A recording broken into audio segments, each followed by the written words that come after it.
Yang saya tahu dia ini baru-baru ejek bagian PBS. Ya. Abnu Kortulilo ada di Augusta.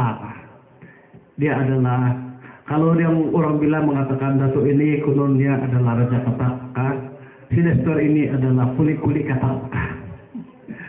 Itu bagi mereka yang tidak memahami perjuangan, pemikiran, perjuangan politik Datuk Dr. Jeffrey.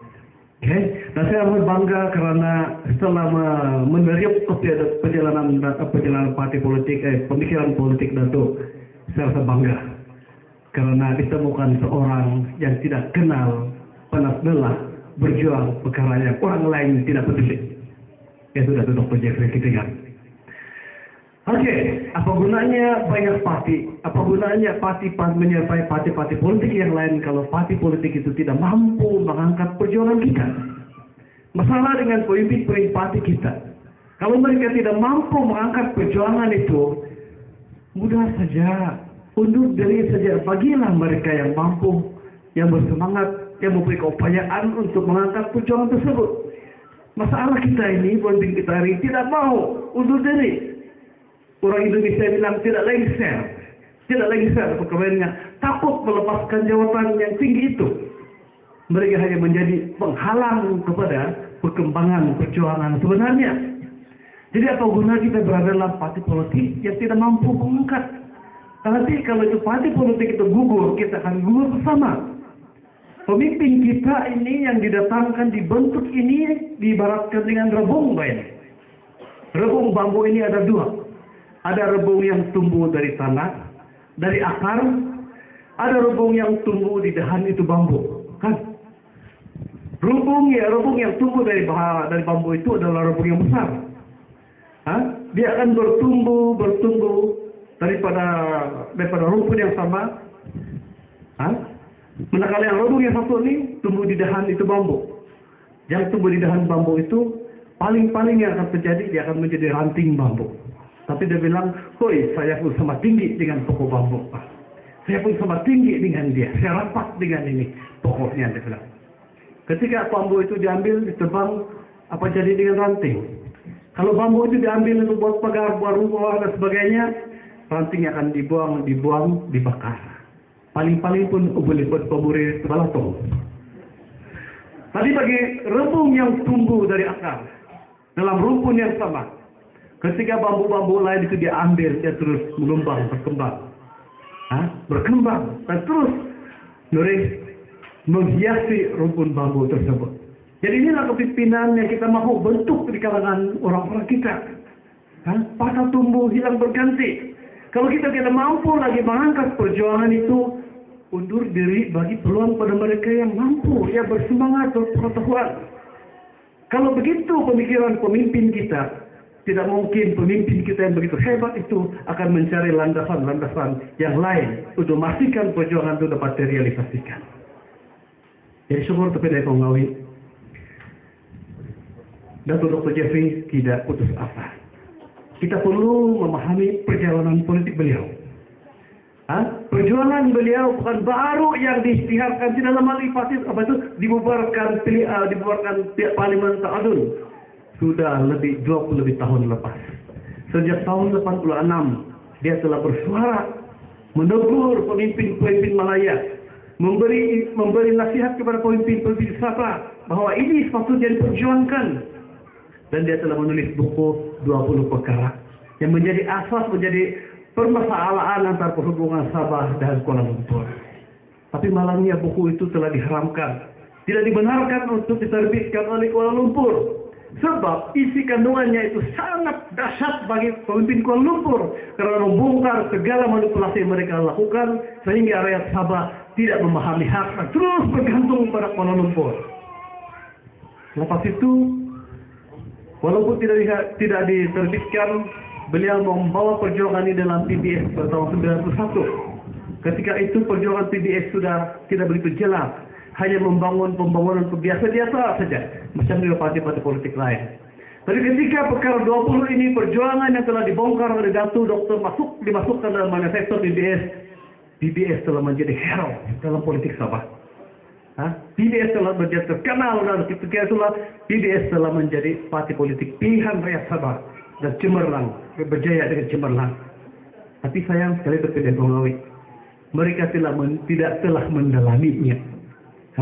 Mereka tidak telah mendalami dan hanya bergantung kepada Dr. Jeffrey seorang saja untuk memberi nasihat, memberi strategi, menyediakan strategi. Maka apabila Dr. ditahan oleh ISS, oleh Mahathir, maka PBS tidak berkembang. Mereka menjadi parti politik biasa saja. Okay? Dan selama 2 tahun 7 bulan, masa itu begitu lama sekali. Dan kalau parti PBS, pemimpin PBS itu telah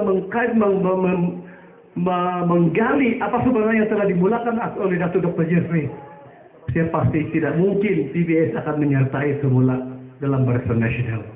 Selagi tuntutan untuk mengembalikan hak negeri Sabah itu tidak dapat diperoleh.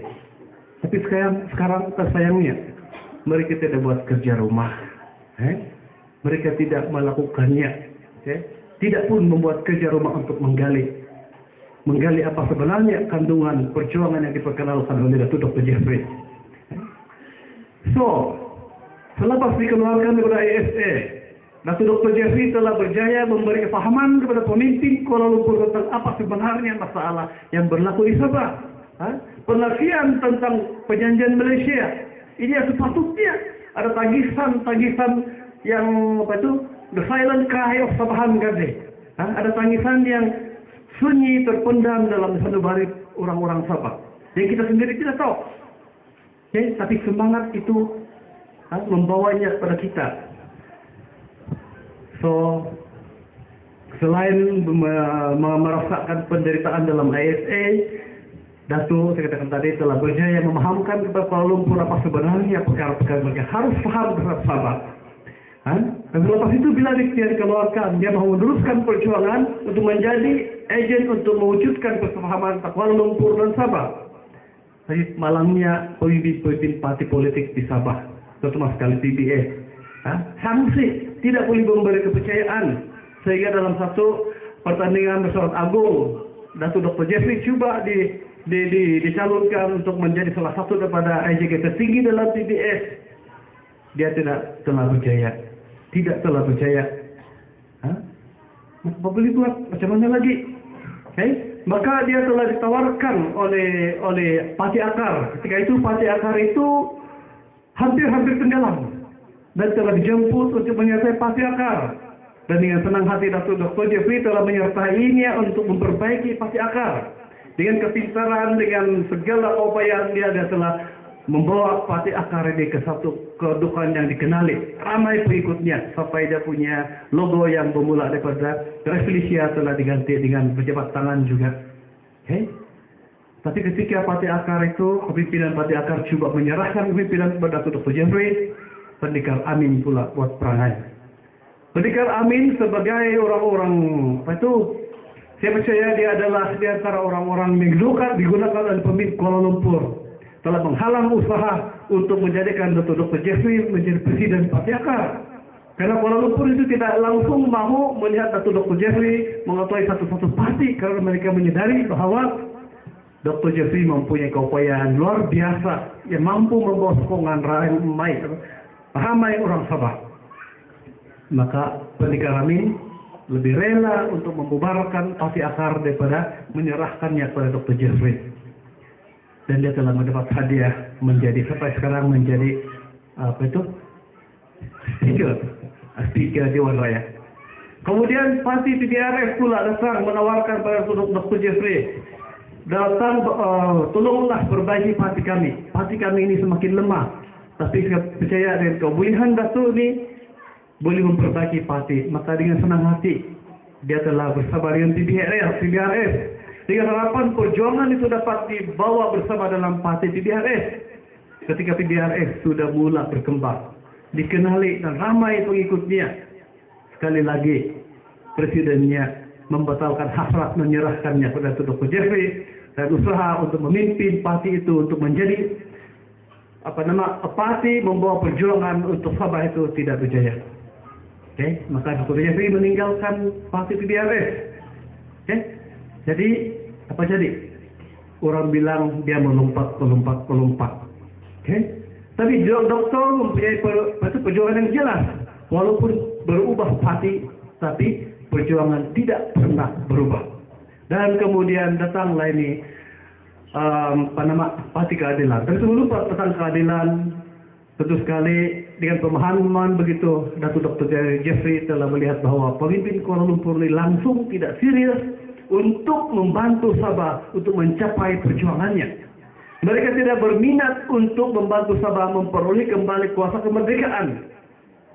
Mereka lebih berminat untuk membawa agenda Malaya di Sabah, yaitu menguasai politik dan sumber Sabah untuk kepentingan mereka.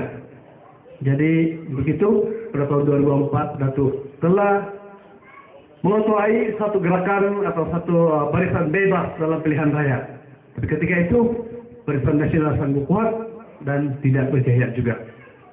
Maka datanglah ini PKR, Parti Keadilan Rakyat, menawarkan pada Datuk untuk bersama untuk menumbangkan Barisan Nasional. Dengan senang hati Datuk Doktor membawa deklarasi tahunan untuk memastikan Parti Keadilan Rakyat ini akan membantu Sabah untuk memperoleh kembali kuasa kemerdekaan.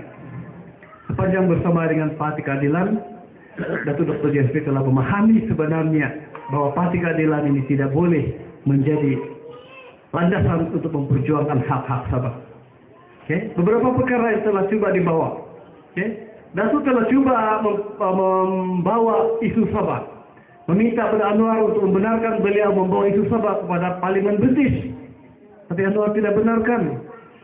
Jadi apa jaminan bahwa PKR ini, Parti Keadilan Rakyat ini, bersetuju untuk membantu Sabah mendapatkan kembali kuasa kemerdekaan? Jadi Datuk telah mencadangkan supaya perlembagaan PKR itu diubah untuk memuatkan, memasukkan hal-hal jaminan-jaminan tentang hak-hak Sabah. Dan usaha telah dibuat dan telah dibuat dia punya draft, dibuat balik. Tapi malangnya apabila dicetak itu finalize, setelah dicetak, semua cadangan itu telah dibuka dan kembali kepada asal. Jadi hanya dipermain-mainkan saja.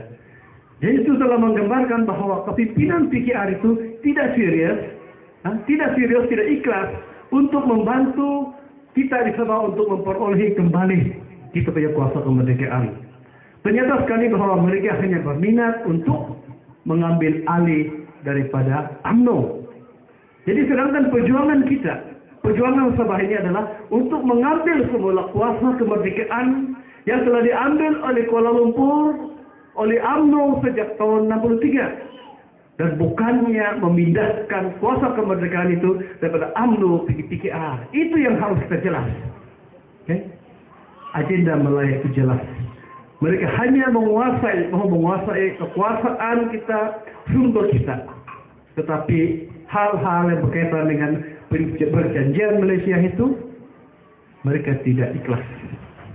Jadi tidak mengawai bagaimanakah kita mau bersama dengan parti politik ini.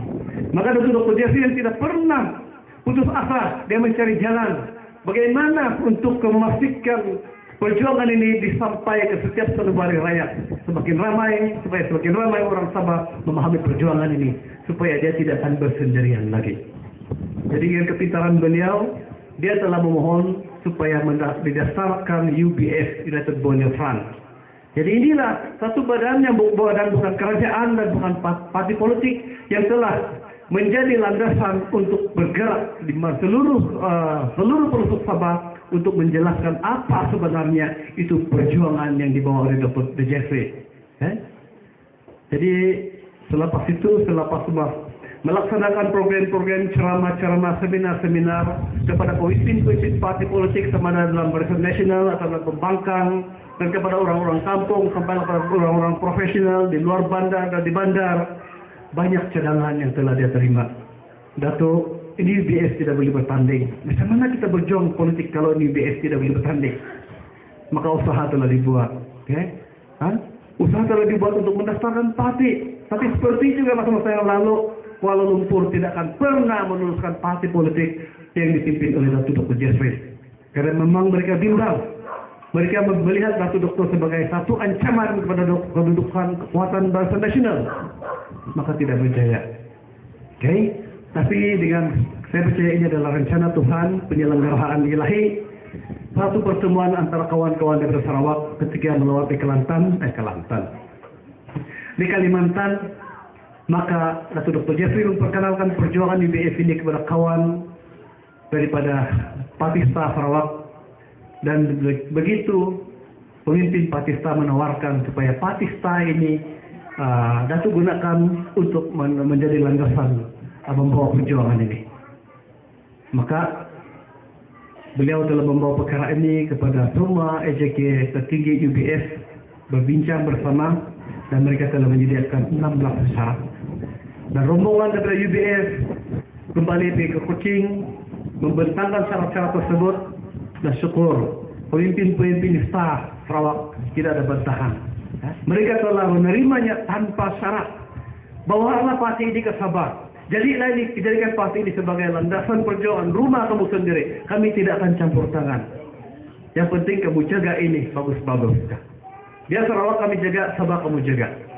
Maka itulah ketika Kongawi pada 6 hari bulan Januari tahun lepas, Patista ini dilancarkan di Sabah. Dan suara ini kalilah, laungan ini kalilah berkumandang di Dewan KDCA 6 hari bulan 1 tahun 2012. Maka Patista ini telah dibawa ke Sabah. Ya, satu yang luar biasa, memang luar biasa, memang betul kata Mahathir, selepas baru lebih kurang 1 tahun, Patista sudah mencapai 300.000 keahlian dia. Termasuk kita semua di sini.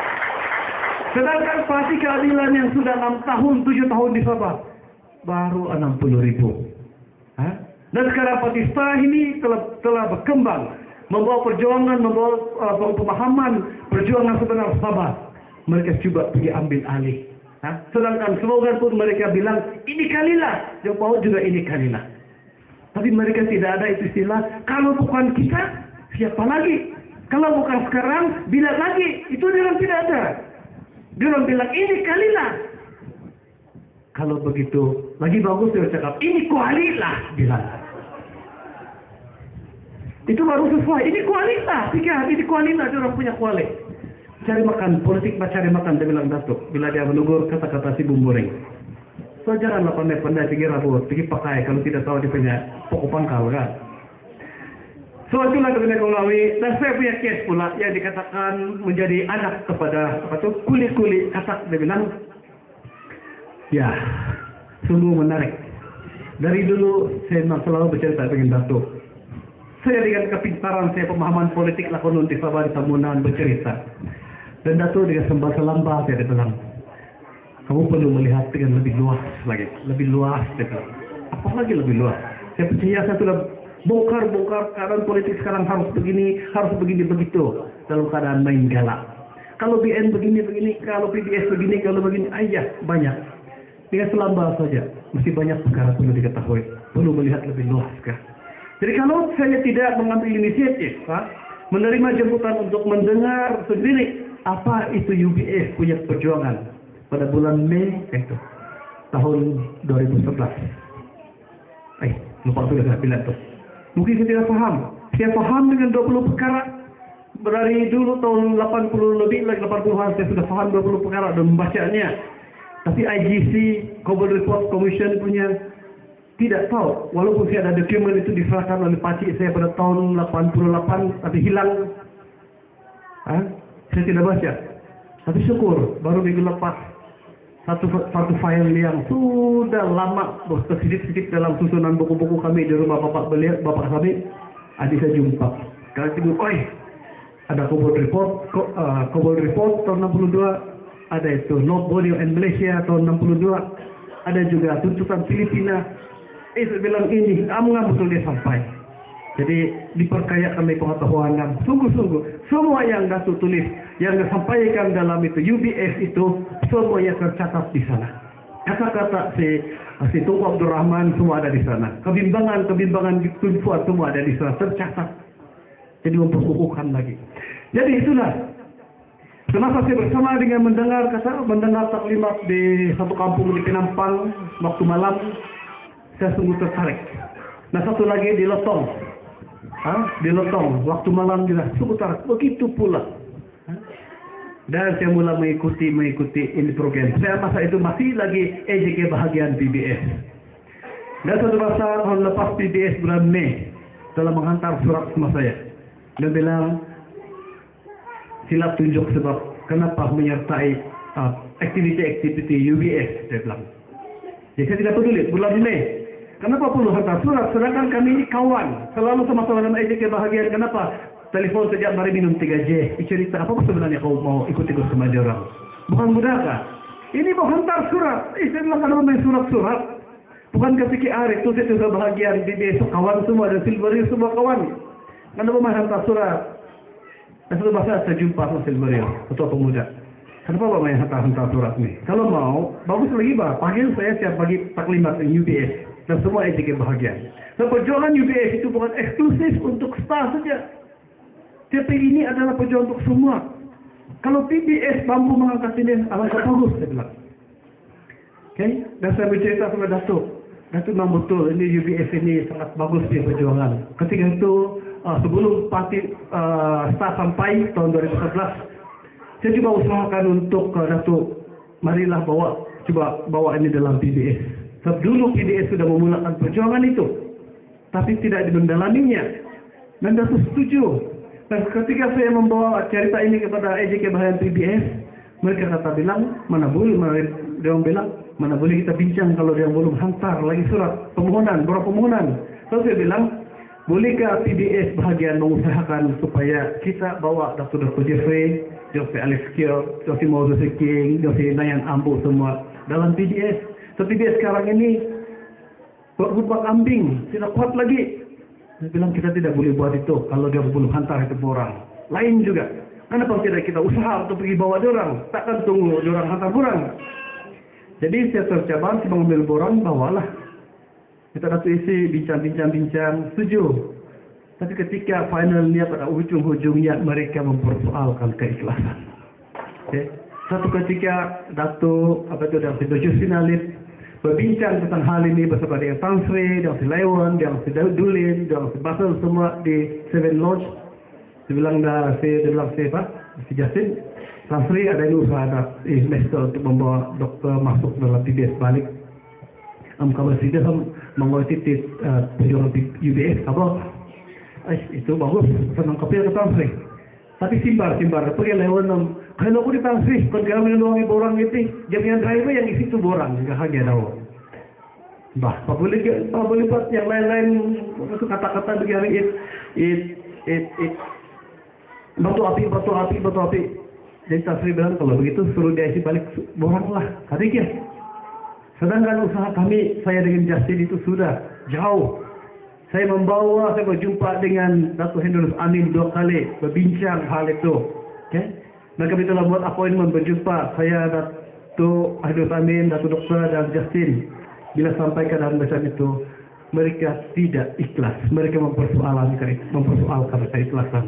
Jadi saya bilang kalau Datuk yang begitu hebat, yang tiada setanding parti seperti di Sabah, mereka tidak serius, mereka macam seakan-akan persoalkan, apalagi saya ini yang kuntui-kuntui. Apalagi saya bilang, jadi sebenarnya niat, semangat bersama dengan PBS itu sudah hilang. Walaupun ketika itu saya sudah melaksanakan 3 kali bengkel perancangan pemantapan parti PBS. Mungkin Menserulu, mungkin Kirakot dan EJK bahagian wanita dan pemuda. Kami itu saya telah mengendali bengkel untuk pemantapan parti. Dan di antara poin yang telah diusahakan adalah untuk memantapkan parti adalah mendapatkan pemimpin-pemimpin yang berkaliber di kawasan Tambunan bersama. Tapi bila begitu dia punya respon, saya pun hilang semangat. Maka dalam tahun 2011 punya pertandingan EJK bahagian, saya telah tidak bertanding. Dan kemudian saya terima surat kedua pada Julai tahun lepas. Surat tunjuk sebab. Saya diminta untuk 14 hari untuk memberi tunjuk sebab. Jadi saya bilang kalau begini, ini kalilah. Kebetulan masa itu saya sudah mula menulis semua bahan-bahan UBS dan mencari buku-buku rujukan dan melihat begitu manipulasi Malaya. Dan saya bilang kalau begini manipulasi Malaya, kalau difahami oleh pemimpin Sabah, tidak ada lagi sebab kenapa mereka harus menyokong Barisan Nasional, apalagi parti-parti Malaya. Jadi saya jawab surat orang pindik saja 14 muka surat. 13 muka surat. Jadi satu hari satu muka surat lah itu. Dia minta saya 14 hari kan. Saya kasih 13 muka surat. Hari ke-14 saya hantar. Jadi nanti kalau ada keperluan nanti ramai juga di antara mereka mau kita mungkin supaya ikut barangkali supaya keluar dalam Facebook itu alasan saya bilang tidak perlu. Ini hanyalah untuk saya dan PBS. Tapi kalau ada keperluan menjelang pilihan raya nanti surat itu akan kita baca juga semua. Sebab sekarang pun pemuda PBS sudah buat macam-macam cerita. Kamu tahu Nestor itu keluar PBS, kamu tahu dia kenapa dia tulis itu buku? Sebab PBS tidak bagi dia jawatan, dia bilang. Di mana-mana mereka berkampanye, bercerita perhimpunan PBS kampung-kampung, itulah kata orang. Saya bilang tidak apalah, pelembun-lembunan, pelafitnah dia lakukan. Akan sampai masanya nanti kita akan jelaskan. Tapi bagi kita yang ada sekarang, yang sempat mendengar ini, saya boleh cerita. Begitulah keadaan. Bagaimana kita terus bersama dengan kepimpinan yang tidak mampu mengangkat perjuangan untuk sabar. Apabila kita sudah faham itu perjuangan, dan kita menafikannya, apa jenis pemimpin begitu? Kita berusaha untuk menjelaskan pada mereka. Tapi itulah, bukan ini kalilah. Tapi barangkali mereka juga berpikirkan ini kualilah. Maka mereka tidak mampu untuk keluar daripada kedudukan mereka di sana itu. Jadi tidak kembali, memang banyak lagi mau cerita, tapi tidak apalah, setakat sampai sini saja. Kita mengharapkan kita yang sudah sekarang ini sudah dilancarkan JDN, Jawatan Kuasa Daerah Mengundi ini akan terus bekerja sama dan untuk makluman pada hari Rabu ini, Rabu akan datang kan hari 6 hari bulan jam 2. Semua jenderal pilihan raya, kampanye di seluruh N32 diminta untuk datang untuk taklimat daripada kita punya pengarah jenderal pilihan raya yaitu Dr. Senan Sanda. Dia minta semua yang EJK yang terlibat dalam tugas-tugas pilihan raya datang untuk mendengar apa seluruhnya persediaan kita untuk memastikan kita mencapai yang terbaik dalam pilihan raya akan datang. Itu harapan kami, harapan saya juga sendiri sebagai tim dalam Patista Tambunan. Kita mengharapkan kerjasama yang erat antara kita dan usahakan untuk kita mengetahui sebanyak mungkin cara-cara untuk melaksanakan peranan kita. Dan salah satu perkara yang kita sediakan untuk kita semua sebagai petugas-tugas pilihan raya adalah risalah-risalah, dan kita juga sedang mencadang untuk menyediakan buklet ringkasan kepada siri pendidikan